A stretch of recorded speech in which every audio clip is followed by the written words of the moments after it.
traverser le temps, ça veut dire peut-être dans un premier moment de dire ce qui m'a surpris quand moi j'ai commencé à travailler sur ces questions. Deux choses m'ont surpris. La première, c'est que dans les époques très éloignées, Moyen-Âge par exemple, lorsque vous lisez les chroniques, vous voyez que dans certains cas, assez souvent, au printemps, plus qu'à l'hiver, mais néanmoins de façon régulière, qu'est-ce qui se passe? Eh bien, on répand des feuilles, on répand des fleurs sur le sol, parce qu'on ne dispose pas encore du parfum qui suppose effectivement le rapport à l'alambic. Et donc, il y a de ce point de vue-là quelque chose qui montre au fond un goût, la nécessité, quelque chose qui est fort et qui entraîne le besoin d'éprouver une odeur particulière, un parfum, avec l'idée que ça régénère, que ça donne de la force, etc. La deuxième chose qui m'a surpris quand j'ai travaillé sur ces thèmes, à la même époque, 14e siècle, au moment de la peste, que se passe-t-il ? 1349, que se passe-t-il? Eh bien, on résiste à la peste, c'est aussi curieux que cela puisse paraître aujourd'hui, en brûlant du bois, et en brûlant plus particulièrement du bois parfumé de l'aloès, par exemple. Parce que l'idée, c'est que le parfum est en mesure de résister à ce qui apparaît comme étant la mauvaise odeur dont la peste est le témoin, et qui, du coup, apparaît comme un produit protecteur, si vous voulez. C'est quand même très curieux par rapport à nous.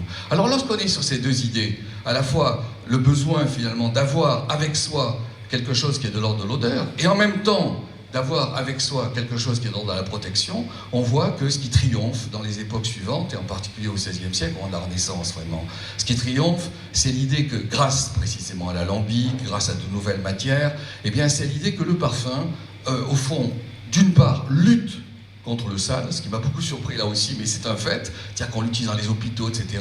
À la fois le parfum lutte contre le sale, et en même temps le parfum promeut la personne, en lui donnant au fond plus, je dirais, d'épaisseur, plus de présence, plus de force, etc. Il y a ces deux idées. Il y a une troisième idée qui est proche de la résistance à l'égard de la peste, lorsque vous lisez les textes, c'est que finalement les textes mélangent à la fois aussi bien le rapport à l'odeur pour le plaisir, aussi bien le rapport à l'odeur pour la protection, mais aussi carrément le rapport à l'odeur pour soigner. Vous avez des textes, je pense au texte de Blény, par exemple, qui sort à la fin du XVIIe siècle, où lorsque vous le lisez, vous avez le sentiment de vous promener entre la pathologie, le plaisir du parfum, le fait aussi de consommer, par exemple, des liqueurs. Vous voyez, les textes croisent. Donc, il y a un entremêlement. À quoi s'ajoute, et ça c'est très important, parce que ça vous concerne, l'idée du secret. C'est-à-dire que finalement, les formules qui sont utilisées sont souvent reliées à ce qui n'a pas à se dire. Donc le titre des livres, c'est finalement le secret. Voilà ce que je voulais dire sur les périodes, si vous voulez, qui sont assez éloignées de nous. À quoi s'ajoute une dimension qui me paraît moi très importante, qui est quasiment poétique.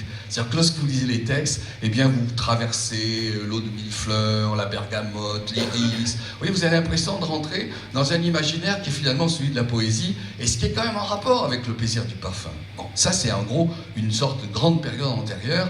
Lorsqu'on entre dans des périodes plus proches des nôtres, c'est la deuxième partie de ce que je voulais vous dire, lorsqu'on entre dans des périodes plus proches, il y a une exigence supplémentaire qui apparaît, et qui est à mes yeux absolument passionnante. C'est trouver des formules qui individualisent le sujet, c'est-à-dire qui permettent d'arriver à rentrer dans un rapport plus personnel, finalement, avec celui qui porte le parfum. Donc vous voyez des nuances qui n'existaient pas jusque-là, des intensités différentes.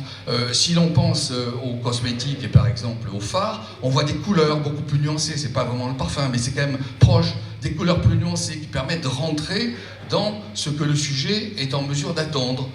Deuxième exigence concernant les périodes plus récentes, c'est fin 18e, début 19e, la science. C'est-à-dire, par exemple, pour la première fois, la Société royale de médecine entre dans la problématique des producteurs et exige le fait que les produits soient surveillés, qu'ils ne soient pas proposés de façon totalement incohérente ou inattendue. Et là, je crois que c'est une deuxième exigence très intéressante.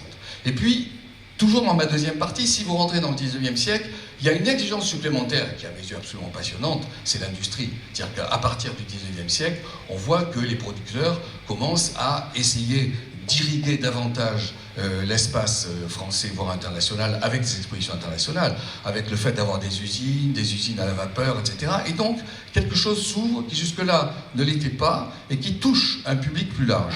Cela dit, ne nous illusionnons pas, Quand vous lisez encore les lettres, par exemple, ça m'a frappé terriblement, les lettres des instituteurs à la fin du XIXe siècle, vous voyez que les femmes institutrices ne parviennent pas à acheter facilement de l'eau de toilette et qu'elles doivent rentrer dans des procédures d'économie, etc. pour arriver à pouvoir acheter. Il y a un livre magnifique de ce point de vue qui s'appelle Nous, les maîtres d'école, qui est un livre de Jacques Ossouf et qui republie ces lettres. Et ces lettres de la fin du XIXe, et quand vous lisez, vous dites quand même, le parfum est extraordinairement sélectif. Vous voyez. Or, qu'est-ce qui se passe aujourd'hui ? J'en viens au troisième moment de mon propos. Qu'est-ce qui se passe aujourd'hui? Vous êtes les premiers témoins. C'est beaucoup moins sélectif que ça ne l'était. C'est-à-dire que finalement, une population beaucoup plus large est atteinte et une demande, du coup, beaucoup plus large peut être proposée.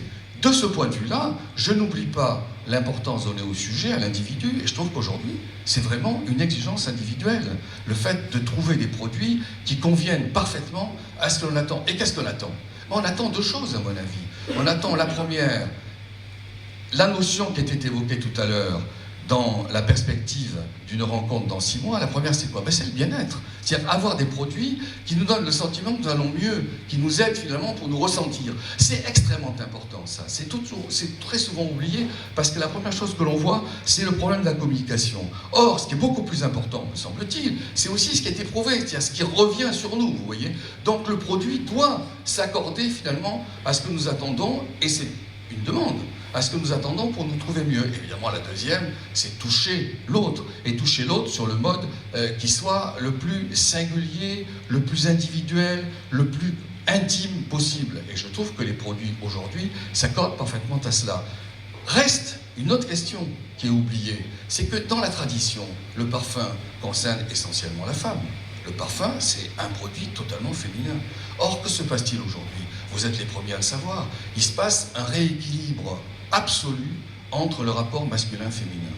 Le féminin entre dans des procédures qui n'étaient pas les siennes, qui sont la force, la résistance, les sportifs le montrent. Et le masculin se retrouve aussi confronté à la possibilité d'avoir 1000 qualités possibles, dont la séduction, la faiblesse, l'attente, voyez. Et je trouve de ce point de vue-là qu'une immense ouverture existe aujourd'hui pour le produit masculin, ce que vous savez, mais je le dis avec une certaine insistance. Donc pour conclure mes points sur aujourd'hui, je dirais que d'une part, il y a une demande beaucoup plus large qui permet de toucher un public qui n'était pas atteint à la fin du XIXe siècle, les institutrices nous le montrent.